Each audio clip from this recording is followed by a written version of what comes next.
Hello, sir. My name is Sumit Pal Singh. So today I'll be presenting a McCain style of country analysis of Australia, focusing on conservation and tourist management. So now McCain's approach provides a structured way of analyzing policies and management strategies. In this presentation, I will explore key aspects of conservation, including site management and indirect regulations, visitor impact management, and the role of international guidelines. This is important because Australia is home to some of the world's most unique ecosystems, including the Great Barrier Reef, Kakadu National Park, and extensive cave systems. Ensuring their protection while maintaining sustainable tourism is a major challenge. So let's begin by looking at how Australia manages its natural sites. So the second slide is site management.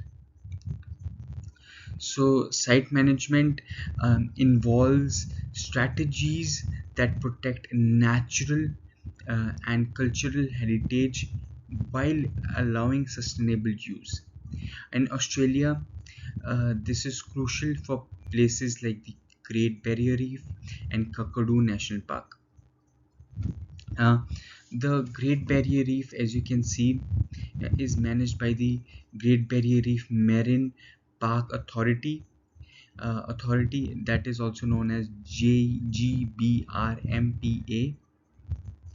They use zoning plans to regulate activities, monitor coral health, and implement reef restoration projects. And so, on the other hand, Kakadu National Park is co-managed by indigenous communities and Parks Australia. They control visitor access, use traditional fire management, and ensure cultural heritage protection. However, there are challenges. Climate change is affecting coral reefs, and over tourism is putting pressure on fragile ecosystems. Finding a balance between conservation and economic benefits from tourism is a major focus for site management. So now on the next slide, let's look how direct regulation plays a role in conservation. So the next slide, as you can see, it's a direct regulation in Australia. So um, direct regulation refers to government laws and policies that enforce in environmental protection and protection. And as you know, Australia has very strict environmental laws to safeguard its ecosystems. So the first point is the environment protection and biodiversity conservation, that is EPBC Act 1999 is the country's main environmental law. It protects biodiversity, heritage sites, and regulates major developments that could harm the environment. And the second point is the Great Barrier Reef protection measures enforce water quality regulations and fishing restrictions to limit damage to the reef, which is really important. And the third point is the National Parks and Wildlife Act governs protected areas to prevent habitat destruction. So, what the regulations are enforced through heavy fines for illegal activities like poaching and deforestation, and even the government agencies such as Parks Australia and RMPA monitor compliance. While direct regulations are strict, they are not the only way to protect the environment. Australia also uses indirect regulation to encourage conservation. So, moving on to the next slide, as you can see, VIM. Um, uh, that is a part of indirect regulations in Australia. So, um, indirect regulations, also called voluntary incentive based and market oriented strategies, uh, in, encourages environmental responsibility without strict legal enforcement. So, for example, points like eco certifications, such as Eco Tourism Australia's uh, eco certification promotes sustainable tourism businesses that follow environmental standards. So, the next point is carbon credit schemes. Schemes allow businesses to earn credits for reducing emissions, making it financially beneficial to adopt eco-friendly practices. The and the next point is wildlife conservation programs provides incentives for landowners to protect habitats, such as through Bush Heritage Australia, which helps private landowners preserve ecosystems.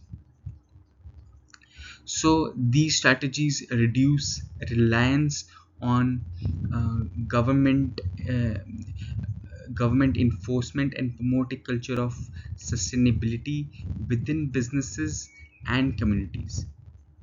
So, moving on to the other slide is um, uh, is the post Ojana cave, that is like a code of conduct and application to Australia. So the post Ojana cave in Slovenia follows a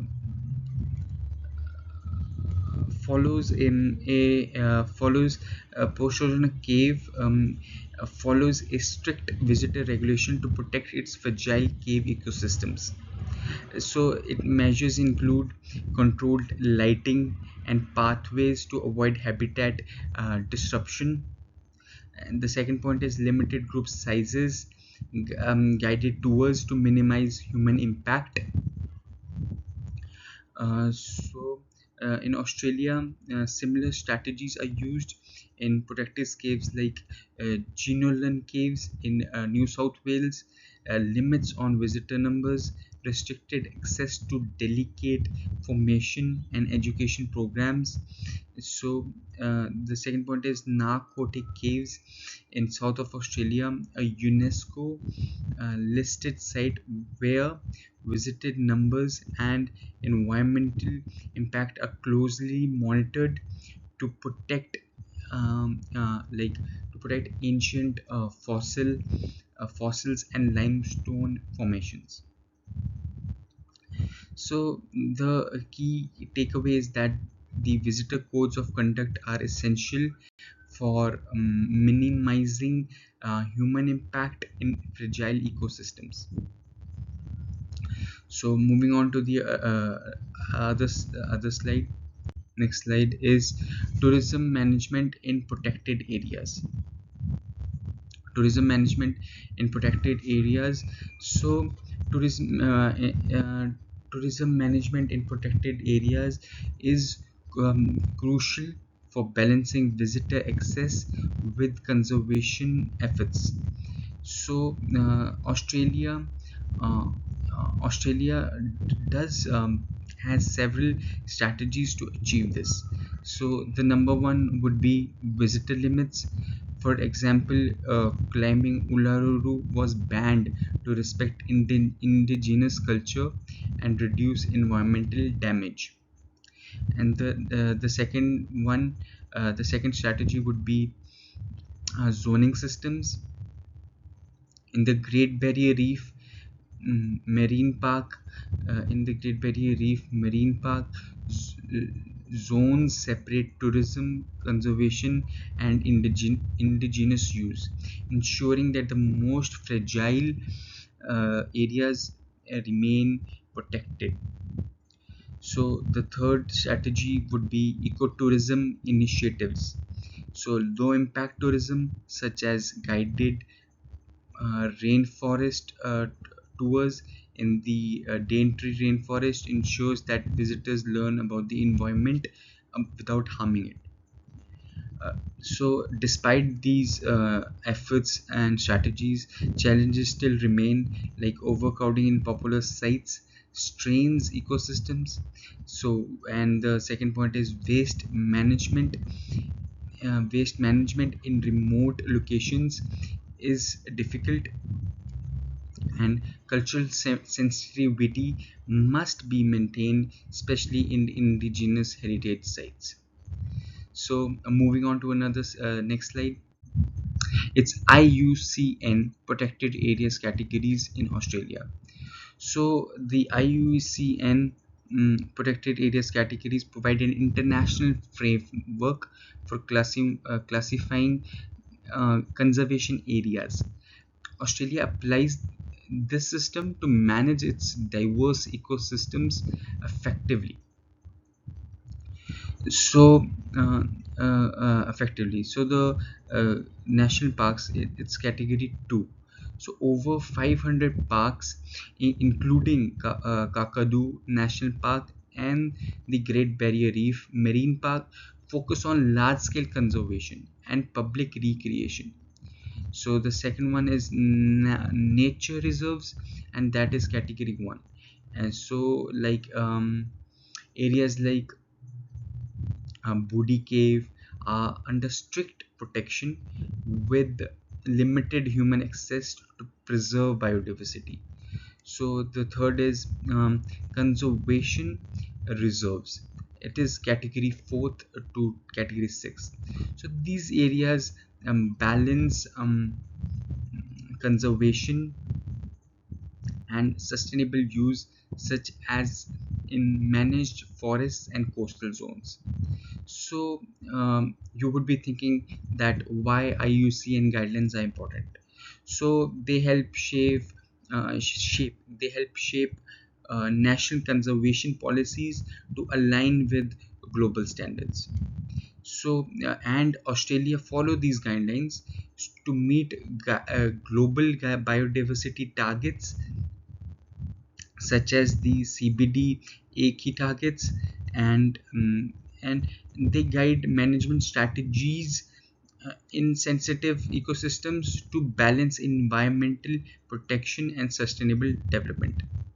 So, by applying international conservation principles, Australia can effectively manage its unique and fragile ecosystems.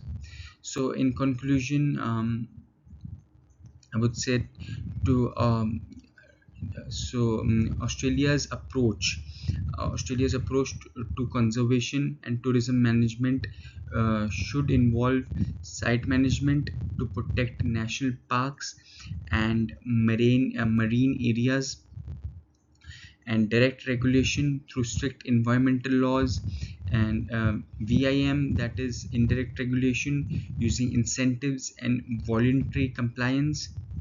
And the fourth one is visitor codes of conduct to reduce environmental impact. The fifth one is tourism management strategies to ensure sustainable tourism. And the last but not least is the IUCN protected area categories, which provides a structured framework for conservation. So by balancing conservation with tourism is essential for Australia's natural heritage and for its Australia's future generations as well. So thank you, and the last slide is mentioned all the references. Thank you.